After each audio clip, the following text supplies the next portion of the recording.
ఎక్కువగా తినేవారికి cholesterol cancer వచ్చే ప్రమాదం ఉందని తాజాగా అధ్యయనంలో వెలువడింది.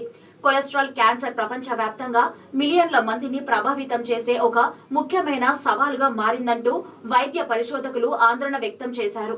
పెద్ద ప్రేగు క్యాన్సర్ జీర్ణ వ్యవస్థలోని ముఖ్యమైన అవయవాలను ప్రభావితం చేస్తుంది.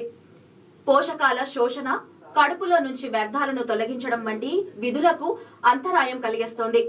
కొన్ని ప్రమాద కారకాలు ఈ క్యాన్సర్ తో సంబంధం కలిగి ఉంటాయి. మాంసాహారం ఎక్కువగా తీసుకోవడం వల్ల కూడా కోలన్ క్యాన్సర్ వస్తుంది.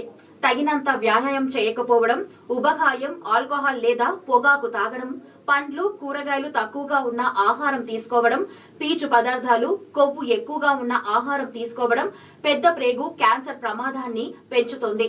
ముఖ్యంగా రెడ్ మీట్ లేదా ప్రాసెస్ చేసిన మాంసాన్ని ఎక్కువ కాలం తింటే క్యాన్సర్ వచ్చే అవకాశం ఎక్కువ.